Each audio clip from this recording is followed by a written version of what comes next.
continuing with my faction tier list, we get to the Greenskins. The Greenskins are one of the most powerful races in the game. They dominate the early game. They have really powerful armies in the early game. The research they have buffs the goblin units you want to use in each and every single one of their campaigns. So they end up in a very strong position on the campaign map because they can just overwhelm their enemies with numbers.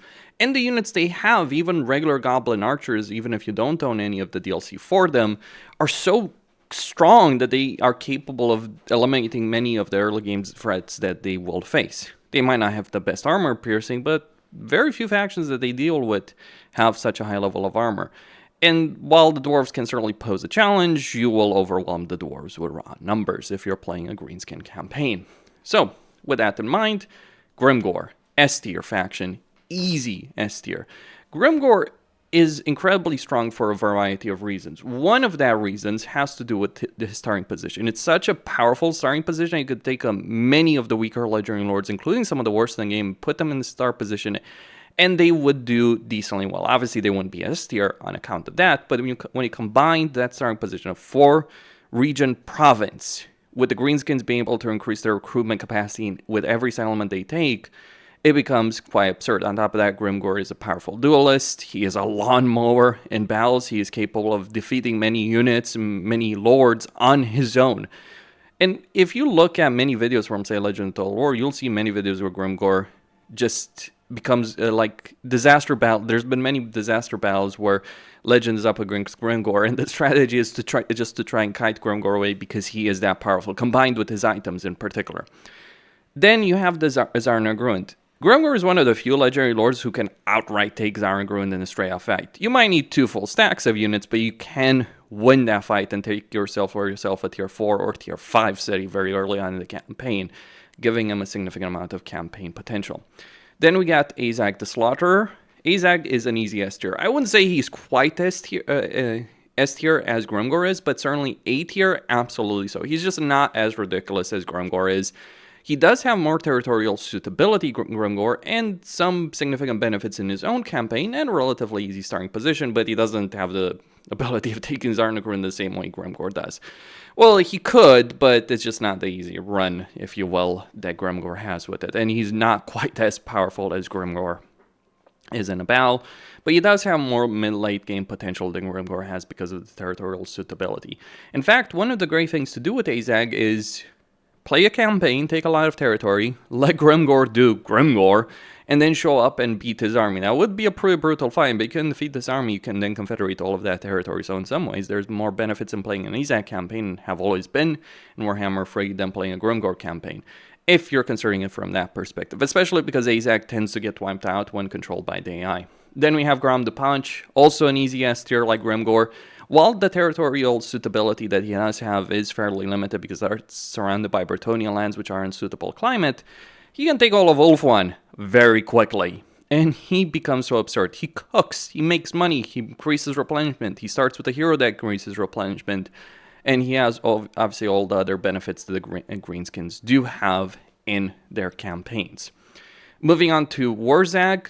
Warzag, I would say, is a B tier legendary lord. He's not weak, he still is a greenskin, he does focus on savage orcs. The problem with Warzag is he really focuses on having a powerful army, and from my perspective, lords that just have one powerful army are not great legendary lords. It's the ones that benefit their faction in some way, shape, or form. And yes, Grimgor does do that, Azag does do that. It doesn't need to be exclusive, of course, right? You can certainly have good legendary lords that only buff their own army, but the thing about Warzag, he might as well not have a faction benefit in a lot of ways. They do exist, he's not useless in that respect, but honestly, the other greenskin legendary lord like Grom, Grimgor, Azag are just better than he is, flat out. It might be worth confederating him, absolutely, but the thing about it, like, I think Warzag would be higher on this list and would be a lot better if he had faction-wide benefits for the Savage Orcs, which he currently doesn't do. Don't get me wrong, Warzag can and will dominate the campaign map if you do play him. I just don't think it's worth ranking him on the same level as the others. And then Skarsnik. I'm going to go with C tier with Skarsnik. He is pretty worthless. Yes, he does have goblins, and he has a major upkeep benefit to goblins and lord or character experience benefits. But his armies are the most limited armies in a Greenskin campaign. While early on it's not a problem, later on, lacking big guns and black orcs, which you can only recruit from Carucate Peaks, which you have to take, is a significant downside in his campaign. Also, Skarsnik is genuinely worse to use as a lord than even a generic goblin lord. Not the Night Goblin, but the Goblin Great Shaman, because of the Goblin Tide effect. So that is the downside. Also, his garrisons are the weakest of all the Greenskin Legendary Lords. I think that should be changed. Like, if you take Carucate Peaks, your garrisons should be changed, but like right now, like Skarsnik has always felt left behind when we're talking about the Greenskin Legendary Lords. And while this situation has been improved compared to Warhammer 1 and 2, it's still not really a great campaign to play. And honestly, Skarsnik, he's not even worth using if you confederate him. That's how bad he is. Moving on to the High Elves. Now, the High Elves are a good race. They're not quite an S-tier race, but they are still a very strong race. They just have some limitations that you need to spend quite a bit of time in your campaign to overcome. So Tarion is an A-tier Legendary Lord. Certainly an insane monster in battles, and he does have good faction effects, but he's the generic Legendary Lord of the High Elves, so he does have the most limitations out of any High Elven Legendary Lord. Well, minus Teclis, but that's a different discussion. Like, see, when you think about the High Elves, every Legendary Lord of the High Elves, including Teclis, do have some unique campaign mechanics. Tarion is good because he focuses on just improving the baseline experience of the High Elves. The others are just better Legendary Lords. There's nothing wrong with playing Tarion. He is good. He will get the job done. He's just not quite the level of ridiculousness that others are. By the way, speaking about Elves, people would argue that Malekith doesn't deserve an A tier. I'm gonna say it.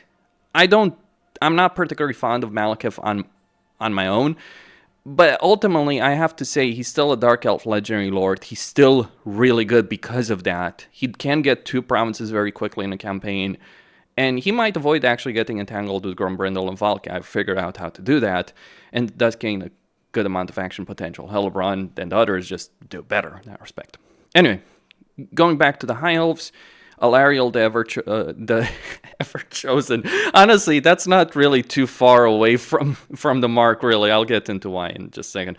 But Alariel, the Ever-Queen, is absurd. She has the most faction potential out of all of the High Elf Legendary Lords. Her campaign start is a bit slower, but it's also safe. You just need to take the gate, keep it, and there's fuck all anyone can do about that. You think Nakari is going to take that gate? Think again. You put an army on that gate, hell, even the garrison might be able to defeat a reasonable amount of opponents that are trying to get the Phoenix Gate in the north. You do have to take it. You do have some limitations, but between the 3 units that you do have, her vast numbers of handmaidens, because she can get more handmaidens than everyone else combined, maybe, considering she can get handmaidens at tier 3 as opposed to tier 4, and only from a provincial capital when we're thinking about the other ones where she can get it from minor settlements, and the handmaiden capacity she gets, all the benefits handmaidens get, combined with Alariel faction effects, like once you take all of Ulthuan or all of Ulthuan is under High Elven control, you start getting some really sizable benefits to your economy, and to your economy in particular, which means that Alariel does start steamrolling.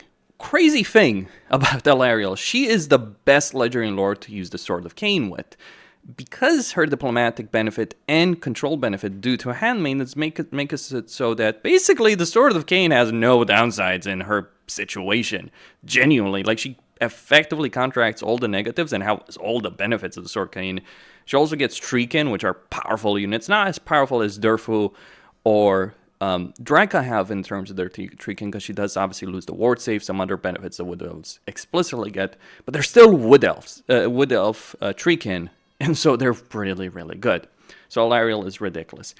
Imric, I would say he's also an A-tier lord, more limited than Tarion, to be sure. Maybe you could even consider him a B-tier lord, but honestly that would be an unfavorable situation for Imric. He does have a more limited campaign, but he has a really powerful army, dragon benefits, a ridiculous amount of combat strength. He's also the only Legendary Lord that actually rides a really powerful mount. And don't get me wrong, Elfarion has his own benefits in that respect, but like, yeah, the mount option for Imric is ridiculous. The dragons he has, the special dragons he has are ridiculous. And he has a lot of campaign potential. It is annoying having to deal with Kalador, but anyone who's telling me Imric isn't strong, I'm sorry, he is. He doesn't have the same mid-late game potential as Tarion, Alariel, and others, but he certainly is there. Teclis, C tier. I know, he's still a high elf. He still has the strength of the Isles, but he has a really horrible starting position. He's far away from everyone else, so he's not going to be able to confederate the others. So is Emmerich, but you know what? Teclis is farther away than even Emmerich is. And Teclis has a complicated situation because you got Kairos to the south, you got Tic-Tac-Toe to the north, you got all of those factions that want to cut you down and kill you. And his benefits, well, he does have a mage benefit to be sure. I'm not sure, I don't think really the High Elves are lacking in magic. Tyrion is good to confederate, but not really so great to play. It was a bit of a different situation in Warhammer 2, but even in Warhammer 2, honestly, I don't think Teclis was that great of a Legendary Lord to play. Then we get Elfarion. While I have some issues with Elfarion's campaign, he certainly is a very strong lord. Some would even argue, rightly so, that he's an S-tier lord. I think the difficulty that you'll have early on with the dual start, if you go down that path, the most amount of strength you can get to Elfarion is going for that dual start. The limitations you will have in a campaign because of that dual start will certainly limit Elfarion's potential early on. Having to fight Wurzag Nakari with different armies on different sides of the map is not necessarily a fun experience, I can tell you. And then we got Queek, we got Skarbrand. Is a complicated affair Elfarion has. He does have a lot of campaign potential, not in the same way as the others do, but it's certainly very unique units, the power of the cave. He is Batman at the end of the day. He's a powerful lord. He is a DLC lord who certainly, you could argue, is paid to win in a lot of ways, but he does have limitations, right? The dual start does limit him. If he started in Ivres and had to make his way in the Badlands, that would certainly make him far stronger, because you could basically unify all of Wolf-1 before you had to go to deal with the Badlands. But as it stands, his dual start does certainly limit what he can do in a campaign.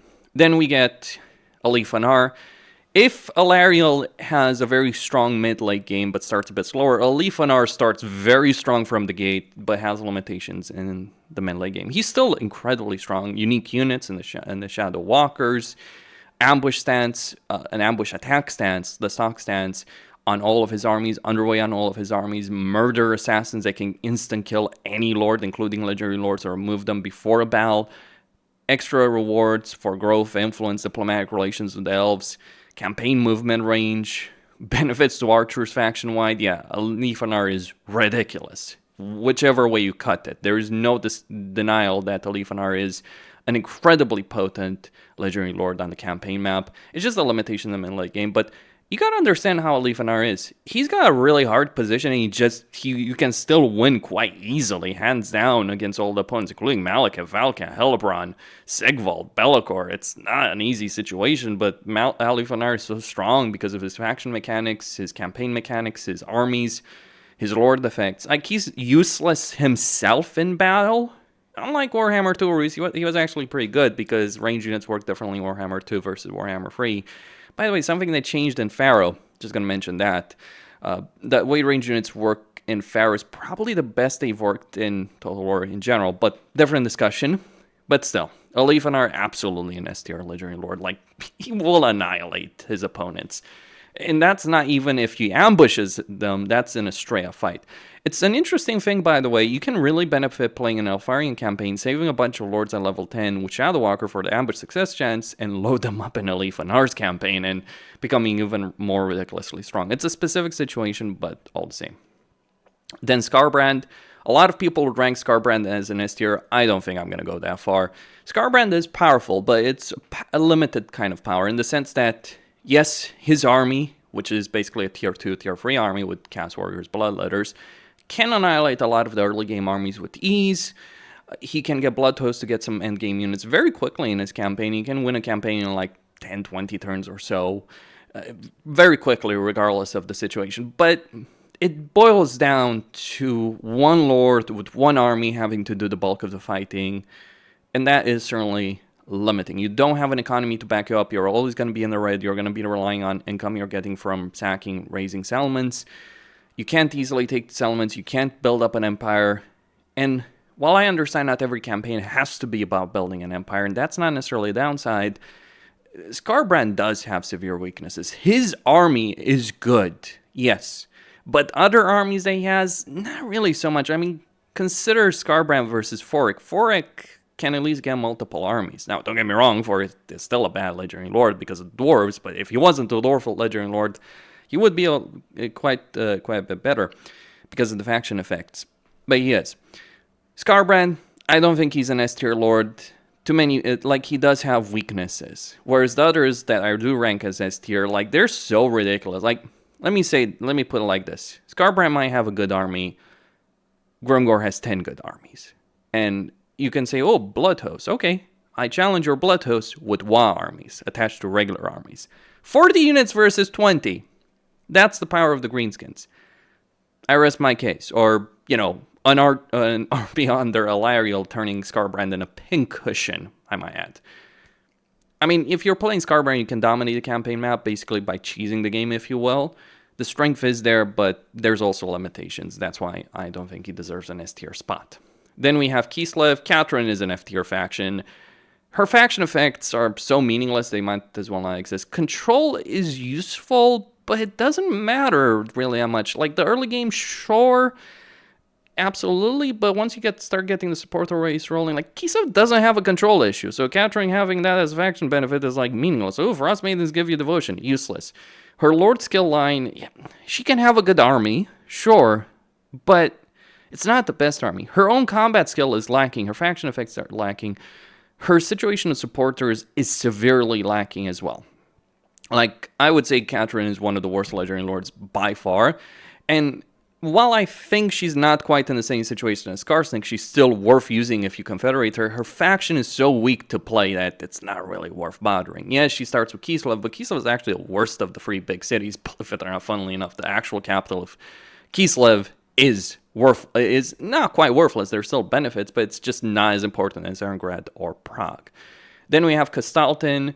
Yeah, Kastaltin is better because he improves his melee army capability, he improves his patriarchs. While he still has a complicated campaign situation, and he's still limited by the supporter system and devotion system and invocation system in the same way as Catherine, Kastaltin is good. I mean, he's at least a decent enough melee combatant. The problem with Catherine in comparison, like, her magic is not worth using in a battle. You are better off getting a regular hero, and attaching that, and Catherine doesn't have a melee skill line. Kastaltin has all the benefits, all the buff types that the Patriarch could provide, but he has access to all of them. That's what makes him better. And he has those faction benefits, Lord effects, skill line, that does make him quite a bit better. Then we get into Boris Ursus. This is going to be a bit of a controversial statement, I suppose, but Boris Ursus is an A-tier Legendary Lord. I know. Like, this is where I diverge significantly, I know, from a lot of other people, including Legend of Total War. Most of the time I understand where people are coming from, but anyone who ranks Boris Ursus as a weak Legendary Lord, that doesn't know what they're talking about in quite a few ways, I think. Or they do, but I guess they don't understand, or they do, but they're ignoring it. Like, let me explain. Boris Ursus has one of the strongest early game armies in the game. He can wipe out Archeon, who certainly isn't a snowflake of Legendary Lore. He wipes out Archeon, he dominates the campaign map, he has more climate suitability than the other Legendary Lords of Kislev, with the exception of Astankia. He starts with the Patriarch, he starts in a position, yes, you abandon your starting province, you should, or you can go for Archeon, but if you abandon your starting province, you can get Prague, you can then confederate Kislev far easier and earlier than anyone else. And while Catherine may not be worth it, I'm getting Kastaltin Catherine and all the territory of Kislev is strength. Having an army with immunity to cast attrition is a strength. Not having to bother with the supporter system, but still being able to benefit from it is a strength. Having access to the invocations while not having to use them just for supporters is a strength. Boris has the strongest economy of Kislev. He's got the strongest starting army. He has a really good skill line. He has good faction effects, good skill line. He can colonize ruins. He gets a growth benefit. He gets an economic benefit. He gets a major diplomatic benefit to Kislev. He can also throw supporters Catherine's way until he confederates her or Kastaltin to get even more growth. So although he doesn't start the territory, realistically, if you play your cards right, it's not really hard to do. As Boris, you become a powerhouse. Yes, he's still limited by the shit economy of Kislev, but anyone who can take up Archeon, Fraught, Trog, Azazel, Zarnagrund, fucking Grimgor, and win. And I'm not talking here with difficulty. No, I'm talking here with the exception of Zarnagrund and Grimgor. But I'm talking about like Archeon, Azazel, Trog, all of those. Norsca in its entirety. Anyone who can take those out with ease. Now, we're not talking here difficulty. No, he annihilates them. Fucking straight up annihilates them, because his army, with all the heavily armored units he starts in it, he can literally auto-resolve his way through pretty much the entirety of the early game. Azak, Draika. I mean, don't get me wrong, Draika is a nightmare to deal with even for him, but he can win that fight. Like, you can build a vast and powerful empire as Boris Ursus. His campaign potential is ridiculous. And some people want, including Legend of Total War and others, want to rank him as, like, I don't know, a D or an F. And I'm like, what are you guys drinking? I'm sorry. Like this is what I say to the detractors. They say, oh, I don't like Kislev. No, I love Kislev when Kislev isn't crap. Boris is good, even despite all the issues, the economic issues, because he'll earn so much money from sacking and looting settlements that it won't matter. While you will still encounter hard limitations, let me put it like this, in a different way. Grombrindle is B tier because he's a legendary lord that elevates his faction, his race. Or Boris does more, or at about the same level, and because of his situation, he has more potential. Grombrindle is on the other side of the planet compared to the other dwarf legendary lords, so that's one limitation. Boris is close enough to them, and he can certainly take advantage of all their weaknesses to become incredibly dominant. Some of the things I've done in campaigns as Boris Ursus are absurd. Again, the Dark Elves, Chaos Wars, all that are better, but yeah, I do think very highly of Boris Ursus. At least a B tier, but I'm gonna go with A tier, because when you play a campaign where you're just steamrolling the map from turn 1 and it takes something like Grimgor to even slow you down, and you don't even have to fight Grimgor, you can make friends with Grimgor, yes, because Greenskins don't hate you. We gotta talk about the diplomatic aspect as well. One of the reasons I rank the Arch Elves so highly is because they are a diplomatic powerhouse, because the only other race that hates them are the High Elves. Kislev is in the situation where, except Chaos, for obvious reasons, many other races can get along with them. Sure, they have aversions, minus 40 in the case of Greenskins, but you can work with minus 40. It's only when you get to minus 100 that becomes an issue. That's the benefit in Boris. You can take the entire fucking Darklands, the entire Empire, the entirety of the World's Edge Mountains. You want to talk about potential? That's potential, and you can do so with ease. It takes something like Grungor or Draika to even slow him down, and they won't stop him. Then we get to Stankia.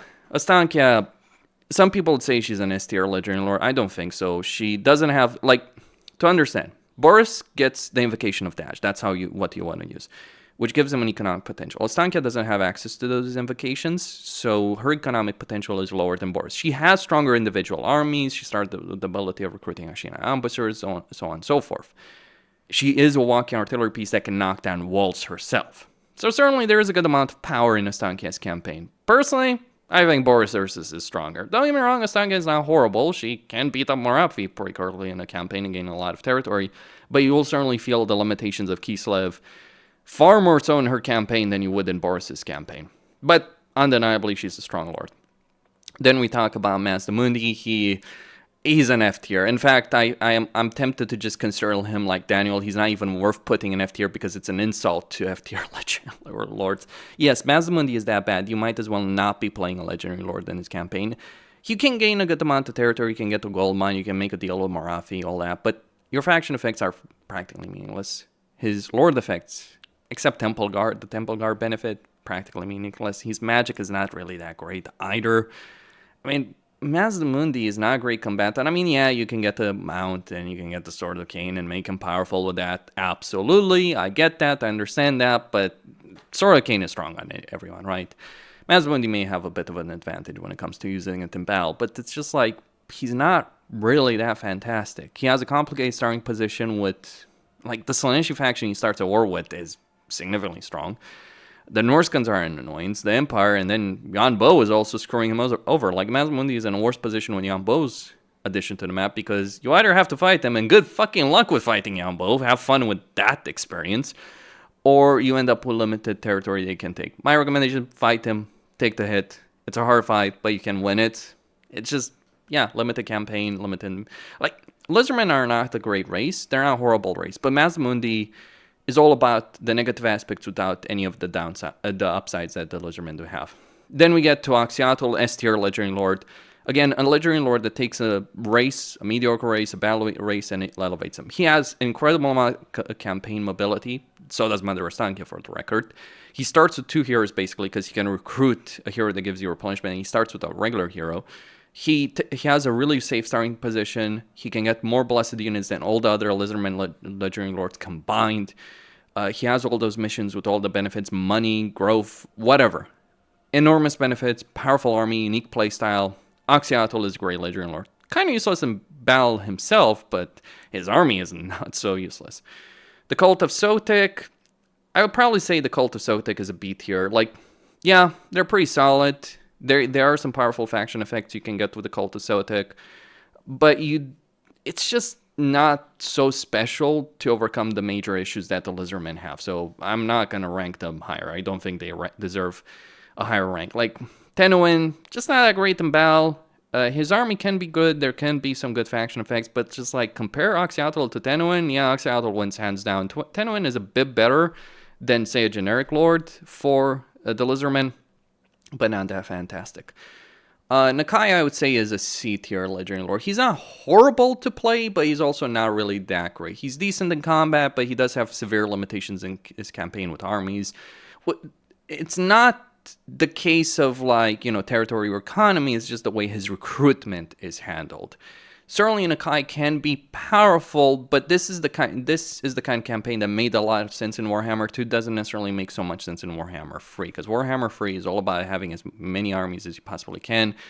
A limited campaign, you're just not going to be able to achieve as much as quickly as possible, and you're going to have issues confederating the other Legendary Lords of the Lizardmen. So yeah, Nakai, his unique mechanics, they're not bad, but they do complicate his situation, and he is a horde army. Why do you think CA stuffed him in a corner right there? It's because that was the best I think they could do to make him work. For what it's worth, he does have a good territory he starts in, and he does have a fairly easy enough to deal with campaign situation, because by the time you encounter Lokir, he'll probably be at war with Cafe, and guess what? Cafe will generally win that fight against Snitch and Lokir, or at least they'll stalemate. They might eventually lose if the faction potential has gone their way, Lokir or Snitch's way, but you can certainly annihilate both Snitch and Lokir if you're playing as Nakai, playing your cards correctly, because, hey, you will certainly have Cafe and help in doing so, but I don't think Nakai is really all that special. He's decent, just that, really. Gorok, yeah, Gorok is B tier. I don't think it's worth going higher with him. Certainly, he's not on par with the A tier, but he does start with a pretty powerful combat ability himself. He can recruit Saurus very early on. The only enemy that he has to deal with that's powerful early on is Skrulk. Yes, Rakarth might be an issue, but Rakarth is going to be slow to achieve anything because it's going to take him a while to navigate the jungle. And you do start with a nuclear weapon at your command. That's magical power that Mazdamundi could only dream of. And on top of that, and that's a hero, you have replenishment because of that hero, which is a benefit. Like, you look at Gorok. Gorok has all the magical potential that Mazdamundi lacks, but he also has the melee capability that Mazdamundi also lacks. He has also an easier starting position than Mazdamundi. He is much better. He also has incredible defensive benefits. Krokar, C tier, just, kind of middle of the road. He focuses on Saurus. Saurus, the main playstyle of the Lizardmen. It's not bad. It's not broken. It's not horrible. It's just not really all that special. But certainly, Krokar can make a campaign work decently well. It's just like Lizardmen, just not really in a great place. And I would say Krokar is just a generic lord for the Lizardmen that's been buffed when it comes to Saurus. But that's kind of it, right? He doesn't do enough to elevate his race, I would argue. Tic-Tac-Toe, I'm going to go with D tier. Yes, he has those bombers. Yes, he doesn't have a miserable starting position, but I just don't think he's all that special. And I think Krokar and Nakai just actually do offer more from a perspective. The units that Tic-Tac-Toe focuses on, the flying units, they are just limited, ultimately. And they are a nice way to buff up an army. They are a nice way to add to an army. But ultimately, like, yeah, Tic-Tac-Toe just doesn't offer enough to make him anything special. And I would say he is worse to play than either Nakai or Krakar. Norsca. Norsca, I would go both of them D tier as factions, both Trog and Wolfric, for similar reasons. Norsca has a decent enough army roster, though they're lacking in range and artillery. It does take a long time to get hero capacity. Their campaign mechanics are broken in the sense like you do have that dilemma, oh, do I increase favor with the gods, or do I get income from sacking settlements? Especially considering that's a problem because you need the income from sacking settlements to maintain your momentum in a campaign. It can work. It's not complete misery, but it is just ultimately limited campaigns with broken mechanics. Like if Norsca was fixed, if quest battles didn't break out, if the monster hunts didn't break, then it would be a better situation to deal with. Kugaf, F tier. Horrible recruitment, insane building costs, limited recruitment options. It takes Kugaf far more than anyone else to recruit a decent army, and he is surrounded by powerful factions, but even if he was in a good starting position, he would still be fairly slow and in an awful position. The unique buildings he uses actually screw him over the most because he's not going to take a settlement and have a building in it. He's going to have to always build everything from scratch, which is not a great situation to deal with. So yeah, one of the worst Legendary Lords. Not as bad as Daniel, but we don't talk about him over here. Greases and Scrag, also F tier. The Ogres are just not a good race at all. Their economy is limited. And while their late game army can be really powerful, you're probably going to struggle to unlock that. And even if you do unlock that, you're only going to be able to maintain a couple of those units. So you have severe limitations. You have severe limitations early on. You have severe limitations later on. The Ogres are a race that even in a more limited campaign like Realms of Chaos just wasn't that great to play, and they still aren't great to play even in Immortal Empires. So I simply cannot recommend playing Greases or Scrag because they're just weak. Both of them are incredibly weak. Your economy in regular settlements is limited. Camps do provide decent economy, but you have severe limitations on how many camps you can have for most of your campaign. And even when you can get unlimited camps, it doesn't necessarily get that much better. So severe issues in Ogre campaigns because of the racial design. Like, if we could reasonably access the higher tier stuff of the Ogres and maintain quite a few armies of those, like, you know, as many armies as the Greenskins, or maybe just a bit less, it would be a much better situation. But basically, if you're playing an Ogre campaign, you're more or less going to be using units up to tier 3, and you're going to struggle maintaining units at tier 3, like Gorgers and Iron Guts, unless, like, you're talking about Iron Guts and Greases' army, or Gorgers in Scrag's army. So, severe issues for both of these campaigns, for both of these factions. And that is it. Next up, we'll be moving on to the Ratmen.